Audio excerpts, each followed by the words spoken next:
Hello दोस्तों, देव class में आपका स्वागत है। दोस्तों, आज आपके लिए हम लाए हैं प्रतिरोधों का संयोजन एनसीईआरटी पैटर्न पर। दोस्तों, क्लास 12 के फिजिक्स के थर्ड चैप्टर से आज आपको हम पढ़ाएंगे प्रतिरोधों का संयोजन। दोस्तों, प्रतिरोध को कितने प्रकार से जोड़ा जा सकता है, इसके बारे में आज आपको हम पढ़ाएंगे, डेरिवेशन भी कराएंगे। दोस्तों, प्रतिरोधों के संयोजन का फार्मूला कैसे हम निकालते हैं उसके बारे में भी बताएंगे दोस्तों, विद डायग्राम। दोस्तों, डायग्राम यानी कि फिगर के साथ साथ आपको आज हम बताएंगे। आप वीडियो के अंत तक बने रहिए दोस्तों, बहुत मजा आएगा। बहुत ही इंटरेस्टेड ये टॉपिक है दोस्तों। जब आप एक बार ध्यान से देखोगे तो इसे दोबारा आपको पढ़ने की आवश्यकता नहीं होगी दोस्तों, एक बार में बिल्कुल आपके दिमाग में फिट हो जाएगा दोस्तों। तो आइए अब हम टॉपिक पर चलेंगे कि प्रतिरोधों का संयोजन क्या होता है, प्रतिरोधों को कितने प्रकार से जोड़ा जा सकता है। दोस्तों, तो आपको हम बता दें प्रतिरोधों का संयोजन, there are two types of, क्या होता है दोस्तों, कलेक्शन, यानी कि हम प्रतिरोधों को दो प्रकार से जोड़ सकते हैं। ठीक है दोस्तों, there are two types of addition. ठीक है दोस्तों, यानी एडिशन ऑफ रेजिस्टेंस, यानी प्रतिरोधों को दो प्रकार से जोड़ा जा सकता है। पहला आपको हम बता दें दोस्तों, पहला जो है वो पार्श्वक्रम है। क्या है दोस्तों? पार्श्वक्रम। और दूसरा है दोस्तों जिसे हम क्या कहते हैं, श्रेणी क्रम कहते हैं। क्या कहते हैं दोस्तों? श्रेणी क्रम के नाम से भी हम जानते हैं। और दूसरा है दोस्तों पैरेलल, यानी कि समांतर क्रम। क्या है दोस्तों? समांतर क्रम। ठीक है दोस्तों, तो अब हम इस टॉपिक के अंतर्गत पढ़ेंगे पहले पार्श्वक्रम के बारे में। ठीक है दोस्तों, अगर दोस्तों हम दोनों को एक ही में पढ़ा दें तो ये वीडियो बहुत लॉन्ग हो जाएगा, इसलिए आपको अगला वीडियो जरूर देखना चाहिए समांतर क्रम यदि पढ़ना है तब। ठीक है दोस्तों, तो आइए हम पहले बताएंगे आपको श्रेणी क्रम के बारे में। श्रेणी क्रम क्या होता है? ठीक है दोस्तों, श्रेणी क्रम में प्रतिरोधों को हम कैसे जोड़ते हैं। ठीक है, तो अभी हम फिगर बना लें, आप लोग बने रहिए वीडियो के अंत तक। ठीक है, अब आपको परिभाषा यदि देना होगा तो आप कैसे इसको परिभाषित करोगे। दोस्तों, यहां पर परिभाषा हम देख चुके हैं कि प्रतिरोधों के श्रेणी क्रम संयोजन का तुल्य संयोजन में जुड़े सभी प्रतिरोधों के योग के बराबर होता है। दोस्तों, यदि हम बहुत सारे प्रतिरोध को एक साथ जोड़ देते हैं और जोड़ने के बाद दोस्तों जब उनका योग करते हैं तो वो केवल एक प्रतिरोध के बराबर होता है। अर्थात कहने का मतलब यह है दोस्तों, जैसे R बराबर हम R1 plus R2 plus R3, इसी चीज को हम प्रूफ करेंगे। तो यहां पर दोस्तों कहने का मतलब यह है कि प्रतिरोध यहाँ पर ये है, ये है, इन तीनों प्रतिरोधों को इस प्रकार जोड़ा गया है। आप लिख सकते हो यहाँ पर कि तीनों प्रतिरोधों को इस प्रकार जोड़ा गया है जिसमें पहले प्रतिरोध के प्रथम सिरे को क्या किया जाता है, बैटरी के सिरे से प्लस सिरे से जोड़ा गया है। अब दोस्तों इस प्रतिरोध के दूसरे सिरे को दूसरे प्रतिरोध के पहले प्रतिरोध से तथा दूसरे प्रतिरोध के दूसरे सिरे को तीसरे प्रतिरोध के पहले सिरे से जोड़ा गया है। ठीक है दोस्तों, तो इस प्रकार के क्रम को हम क्या कहते हैं, श्रेणी क्रम या पार्श्वक्रम के नाम से जानते हैं, पार्श्वक्रम कहते हैं। ठीक है दोस्तों, आप इस बात को ध्यान दीजिए कि पहला सिरा बैटरी से जुड़ा होता है और प्रतिरोध का जो दूसरा सिरा होता है वो दूसरे प्रतिरोध के पहले सिरे से जुड़ा होता है। ठीक है, और दूसरे प्रतिरोध का दूसरा सिरा तीसरे प्रतिरोध के पहले सिरे से जुड़ा होता है और तीसरे प्रतिरोध का दूसरा सिरा बैटरी के दूसरे सिरे से जुड़ा होता है। ठीक है दोस्तों, यानी माइनस पॉइंट से जुड़ा होता है।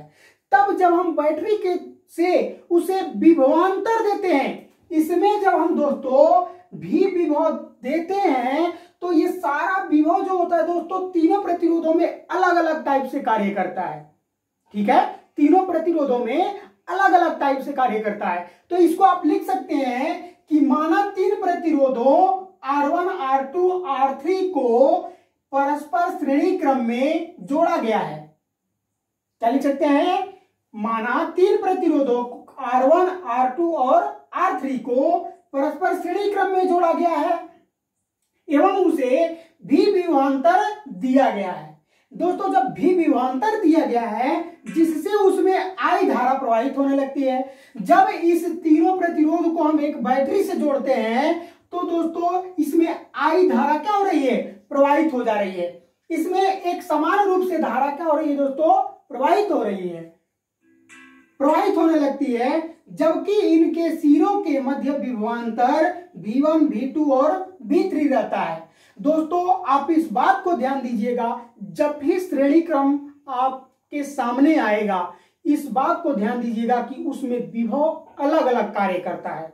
ठीक है दोस्तों, और समांतर क्रम में विभव एक समान होता है परंतु धाराएं क्या होती हैं, निरंतर बदलती रहती हैं।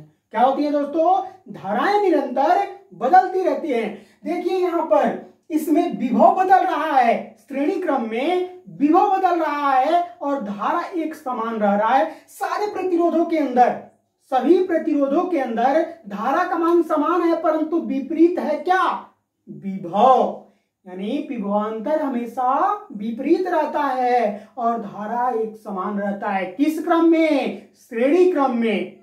आई बात समझ में, बिल्कुल परफेक्ट। तो दोस्तों आप इसका स्क्रीनशॉट कर लीजिए ताकि इसके डेरिवेशन के बारे में भी आपको हम बता सकें। इस बात को ध्यान दीजिएगा कैसे इसको जोड़ा गया है।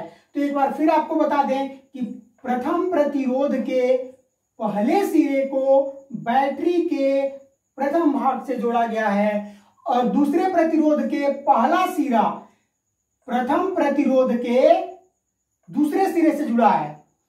दूसरे प्रतिरोध का दूसरा सिरा तीसरे प्रतिरोध के प्रथम सिरा से जुड़ा हुआ है और तीसरे प्रतिरोध का दूसरा सिरा बैटरी के माध्यम से जुड़ा हुआ है जिसमें एक कुंजी लगी है। जैसे ही इस कुंजी को हम दबाते हैं दोस्तों तुरंत इसके अंदर धारा का प्रवाह हो जाता है। यदि अगर इस कुंजी को हम खोल करके रखते हैं तो धारा का प्रवाह नहीं होता है। जब दोस्तों आपस में चिपकेगा नहीं तो बैटरी से करंट फ्लो नहीं करेगा और जब करंट फ्लो नहीं करेगा तो धारा बहेगी नहीं और जब धारा बहेगी नहीं तो प्रतिरोध आपका कार्य करेगा नहीं। ये बात समझ में, सिंपल तरीका। दोस्तों अब इसके डेरिवेशन के बारे में आपको हम बताएंगे कि इसका हम डेरिवेशन कैसे करेंगे। तो तब तक आप स्क्रीनशॉट कर लीजिए इसका या वीडियो रोक करके नोट कर लीजिए। ठीक है दोस्तों, अभी कि इसमें विभवांतर अलग अलग होता है। ठीक है, तब लिखेंगे यहां पर दोस्तों ओम के नियम से। क्या लिखेंगे, ओम के नियम से। दोस्तों ओम का नियम अब यहां पर हम लगाएंगे तो ओम ला क्या होता है दोस्तों, तब यहां पर हम लिखेंगे कि प्रतिरोधों के, चूंकि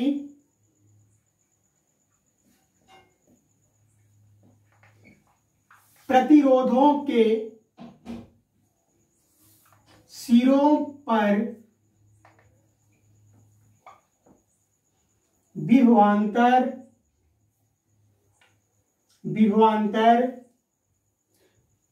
क्या हो जाएगा दोस्तों, V1 बराबर IR1, V2 बराबर IR2, V3 बराबर IR3।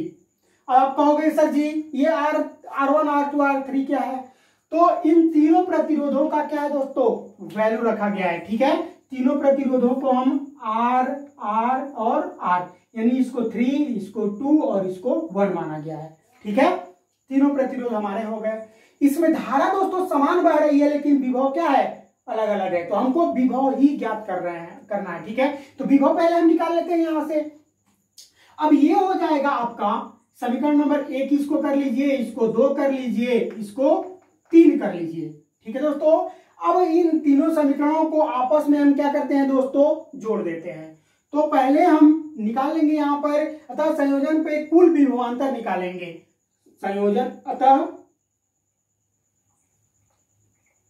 कुल विभवांतर निकाल लिया जाए।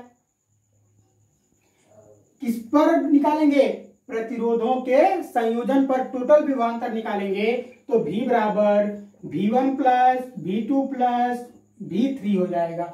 अब दोस्तों इसे हम समीकरण नंबर 4 मान लेते हैं। अब समीकरण नंबर 4 में V1 V2 और V3 का मान रख दिया जाए। तो यहां से हम मान रखेंगे दोस्तों, तब ये इसका मान हो जाएगा IR1 plus IR2 plus IR3 हो जाएगा। ठीक है दोस्तों। अब यहां पर यदि हम I कॉमन कर लेते हैं, क्या कर लेते हैं दोस्तों, देखिए इसमें समान क्या है, I है। ठीक है, तो I को यहां पर हम क्या कर लेते हैं दोस्तों, कॉमन कर लेते हैं, तब ये हो जाएगा ब्रैकेट में R1 plus R2 plus R3 हो जाएगा। ठीक है, और यहां पर आपका क्या है, V है। चूंकि जानते हैं दोस्तों ओम के नियम के अनुसार कि V बराबर क्या है, I इंटू R होता है। ठीक है, तो क्या अब हम इसके अंदर इसको समीकरण नंबर आप 5 मान लीजिए। समीकरण नंबर 5 में V का मान हम I इंटू R रख देते हैं। तो जब दोस्तों V के जगह पर हम I इंटू R रखेंगे तब ये हो जाएगा I इंटू R और ये ब्रैकेट में R1 plus R2 plus R3 हो जाएगा। ठीक है दोस्तों, यहां पर I से I आपका कैंसिल हो गया। अब I से I जब कैंसिल हो जाएगा तो क्या बच जाएगा दोस्तों, आपका R बराबर ब्रैकेट में R1 plus R2 plus R3 हो जाएगा। क्या हो जाएगा दोस्तों, R3 हो जाएगा। अब यहां पर आपका ये फार्मूला प्रूफ हो गया। क्या हो गया दोस्तों, ये फार्मूला आपका प्रूफ हो गया कि R बराबर श्रेणी क्रम में प्रतिरोध जो होते हैं वो सारे प्रतिरोधों के योग के बराबर क्या होता है, तुल्य प्रतिरोध होता है। क्या होता है दोस्तों, तुल्य प्रतिरोध होता है। आई बात समझ में। तो दोस्तों ये रहा आपका टॉपिक, एक बार फिर से समझा देते हैं। सभी प्रतिरोधों में धारा जो है एक समान है। प्रतिरोध का मान जो है R1 R2 और R3 है। इन तीनों प्रतिरोधों को एक समान रूप से जोड़ा गया है। जब जोड़ा गया है दोस्तों तो इसमें हम विभव दे रहे हैं, यानी विभवांतर दे रहे हैं, V वोल्ट दे रहे हैं। तो दोस्तों V1 बराबर IR1, V2 बराबर IR2, V3 बराबर IR3 हो गया। समीकरण नंबर 1, 2 और 3 मान लिए दोस्तों। अब यहाँ पर टोटल हम विभवांतर निकाल देंगे, तो टोटल विभवांतर V बराबर V1 plus V2 plus V3 हो जाएगा। अब यहाँ पर V1 V2 और V3 का मान रख देते हैं समीकरण नंबर 4 में। ठीक है, तो ये हो जाएगा IR1 IR2 IR3 हो जाएगा। अब दोस्तों इसमें समान हमें क्या मिल रहा है, तो I मिल रहा है। I को कॉमन कर लेंगे। अब जब I को कॉमन कर लेंगे दोस्तों तो ये हो जाएगा R1 R2 और R3।